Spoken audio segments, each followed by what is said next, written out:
ವಿಶ್ವಾಸಗಳು ಹೋಗ್ತಾ ಇದ್ದಾವೆ. ಇವಾಗ ಸಂಧ್ಯಾ ಅವರು ಪರಾಕ್ರಮಪೂರ್ಣವಾಗಿ ಮಾತಾಡ್ತಿರ್ಬೋದು. ಅಲ್ಲರಿ ಇದು ನಡೆದೋಕೆ ಯಾಕೆ ಕೊಟ್ರಿ? ಗುಜರಾತ್ದಲ್ಲೂ ಆಗ್ಯದ, ಮತ್ತೊಂದು ಸ್ಟೇಟ್ದಲ್ಲೂ ಆಗಿದೆ. ಎಲ್ಲರೂ ಆಲ್ ಓವರ್ ಇಂಡಿಯಾ ಪ್ರತಿಯೊಂದು ಸ್ಟೇಟದ ಏನು ಕೌನ್ಸಿಲ್ಗಳಿದ್ದಾವೆ, ಎಕ್ಸಾಮ್ ಸೆಂಟರ್ಗಳಿದ್ದಾವೆ, ಅಥವಾ ಎಕ್ಸಾಮ್ ಏನು ನಡೆಸ್ತಾರೆ, ನಮ್ಮಲ್ಲಿ KPSC ನಡೆಸ್ತದೆ, KE ನಡೆಸ್ತದೆ. ಇವೆಲ್ಲರೂ KE ಇದ್ದರೂ something is better than nothing ಅಂತ ನಾವು ಕೇಳ್ತಾ ಇದ್ದೀವಿ. ಆದರೆ ಇವೆಲ್ಲ ಯಾಕೆ ಆಗ್ತಾ ಇದ್ದಾವೆ? ಏನು ಕಾರಣ? ಏನೂ ಇಲ್ಲ, ದುಡ್ಡು ಸಿಗ್ತದೆ, ಅದು ಯಾವ ಮೇನ್ ಇರ್ತಾನೆ. ಇಲ್ಲಿ ಇನ್ನೊಂದು ಗಮನಿಸ್ಬೇಕಾಗಿದ್ದೀರಪ್ಪ ಅಂದ್ರೆ, ಇವೆಲ್ಲ ಘಟನೆ ನಡೆದಾಗ ಮೇನ್ ಯಾರು ಅದಾರ ಇದರಿಂದ ಹೊರಗೆ ಬರೋದಕ್ಕೆ ಯಾರು ಕಾರಣಕರ್ತರು ಅದು ಹೊರಗೆ ಬರ್ತಾ ಇಲ್ಲ. ಸುಳ್ಳು ಯಾವುದೋ ಒಬ್ಬ ಪ್ರೊಫೆಸರ್ ಮೇಲೋ ಅಥವಾ ಉಪನ್ಯಾಸಕ ಮೇಲೋ ಮತ್ತಾರ ಮೇಲೋ ಅಲ್ಲಿ ಕ್ಲರ್ಕ್ಗಳ ಮೇಲೆ ಹಾಕಿಬಿಡ್ತಾರೆ. ಮನೆ ನೋಡಿದ್ರೆ ನೀವು ರಾಮ ಮಂದಿರದ್ದು ಎಷ್ಟು ಕೋಟಿ ಗೊತ್ತಿಲ್ಲ, 1000 ಕೋಟಿ 200 ಕೋಟಿ 300 ಕೋಟಿ ಏನು ಗೊತ್ತಿಲ್ಲ.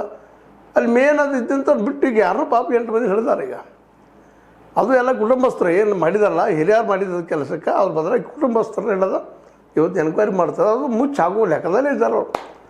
ಮೇನ್ ಯಾರಾದ್ರೆಲ್ಲ ಎಬ್ಬಿಸ್ಕೊಂಡು ಹೋದರು, ಯಾರು ಕಳ್ಳತನ ಮಾಡಿದರು ಅದಿಲ್ಲ. ಇಲ್ಲೂ ಅದ ಪರಿಸ್ಥಿತಿ ಆಗೋದು ನಾಳೆ. ಈ ನಮ್ಮ ಅದರಲ್ಲೂ ಮುಖ್ಯವಾಗಿ ಏಕನಾಥ್ ಶಿಂದೆ ಇವು ಸ್ವತಃ ಇವ್ರ ವ್ಯಕ್ತಿತ್ವನ ಹೆಂಗದಪ್ಪ ಅಂದ್ರೆ ಜಂಪಿಂಗ್ ಒಂದು ಪಾರ್ಟಿಯಿಂದ ಮತ್ತೊಂದು ಪಾರ್ಟಿಗೆ ಹೋಗುವಂಥ ಇವರೇ ಇಲ್ಲಿ ನಾಯಕರು. ನಮ್ಮ ನಾಯಕರನ್ನ ಪ್ರಾಮಾಣಿಕರಿಲ್ಲ, ಅನುಕೂಲ ಕಾಣಲಿಲ್ಲ, ಅಧಿಕಾರ ಸಿಗ್ಲಿಕ್ಕಂತ ನಡೆದ್ರೆ ಇವರು. ಇವತ್ತು BJP ಅದ ಅವ್ರ ಜೊತೆಗೆ, ನಾಳೆ ಉದ್ಧವ್ ಠಾಕ್ರೆ ಬಂದ್ರೆ ಅವ್ರ ಕಡೆಗೆ. ಉದ್ಧವ್ ಠಾಕ್ರೆ ಟೀಕಾ ಮಾಡ್ತಿದ್ದಾರೆ, ಎಲ್ಲರೂ ಟೀಕಾ ಮಾಡ್ತಿದ್ದಾರೆ. ಹೌದು ಇದು ಆಗಬಾರ್ದಾಯಿತು, ಮತ್ತೆ ಆಗಿತ್ತು ಪೇಪರ್ ಲೀಕ್ ಅಂತೇಳಿ ಮತ್ತೆ ದುಮ್ಮಿಡಿ ಎಬ್ಬಿಸ್ತಾರೆ, 4 ದಿವಸ ಮಾತಾಡ್ತಾರೆ, 5 ದಿವಸ ಮತ್ತೆ ಮೌನ ಆಗ್ತಾರೆ, ಮತ್ತೆ ನಡೀತದೆ. ಇದೇನು ರೆಗ್ಯುಲರ್ ಆಗ್ತಾ ಇದೆನಾ? ಇದಕ್ಕೇನು ಪರಿಹಾರ ಇಲ್ವಾ? ಯಾಕಂತಂದ್ರೆ ಇದಕ್ಕೆ ಪರಿಹಾರ ಹುಡುಕ್ಬೇಕಾಗಿದೆ, ನಾವು ಹುಡುಕೋದು ಅನಿವಾರ್ಯದ. ಇದಕ್ಕಿನ್ನು ಇರೋದು ಒಂದು ಈ ಎಲ್ಲ ಪಕ್ಷಗಳೇನು ರಾಜಕೀಯ ಅದಲ್ಲ, ಇವುದ್ರ ಬದಲಾಗಿ ಏನಾದರೂ ನಮ್ಮ ಓಟ್ದಾರರು ಅದರ ಮತದಾರರು ಚಿಂತನೆ ಮಾಡ್ತಾರ, ಇವ್ರಿಗೆ ಚಿಂತನೆ ಅದನ ಅಂತೇಳಿ. ಯಾಕಂದರೆ ಇದಕ್ಕೆಲ್ಲ ಮೂಲ ಕಾರಣ ನಮ್ಮ ಮತದಾರರಲ್ಲಿ ಭಾಳಷ್ಟು ಜನ ತಮ್ಮ ಓಟನ್ನು ಮತವನ್ನು ದುಡ್ಡಿಗೋ ಸಾರಾಯಿಗೋ ಮಾರ್ಕೊಳ್ಳೋದ್ರಿಂದ ಇಂಥ ರಾಜಕಾರಣಿಗಳು ಎಂಟ್ರಿ ಆಗ್ತಾಯಿದ್ದಾರೆ. ಕೋಟ್ಯಾಧೀಶರವ್ರು ಮತ್ತು ಕೋಟಿಗಳಿಸೋಕೆ ಪ್ರಯತ್ನ ಮಾಡ್ತಾರೆ. ಇಂಥ ಕೆಲಸ ಮಾಡಿಸೋಕತ್ತೆ ಇದ್ರೆ ಮುಂದೆ ಮಾಡುತ್ತಿರೋಂಥ ದುಡ್ಡು ತೊಗೊಂಡು ಮತ್ತು ನಮ್ಗೆ ಗೊತ್ತಿಲ್ಲಪ್ಪ ಏನು we are very honest person ಅಂತ ಹೇಳೋಂಗೆ ಆಗಿಬಿಡ್ತಾರೆ.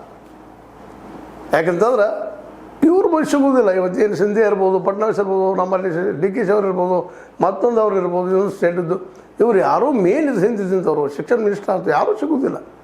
ಏನೋ ಮಾಡ್ತೀವಿ ಹುಡುಕ್ತಿರು ಅಂತ ಹೇಳ್ತಾರೆ, ಬಣ್ಣ ಇದು ನಮ್ಮ ತಪ್ಪು ಆಗ್ತಿದ್ದು ಆಗಬಾರ್ದು ಅಂತ ಯಾರೂ ರಿಸೈನ್ ಕೊಡಲಿಲ್ಲ. ಲಾಲ್ ಬಹದ್ದೂರ್ ಶಾಸ್ತ್ರಿ ಅವ್ರದ್ದು ಎಲ್ಲೋ ಆಕ್ಸಿಡೆಂಟ್ ಆಗಿದ್ದು ರೈಲ್ವೆದು ಇದು ರಿಸೈನ್ ಮಾಡಿದರು.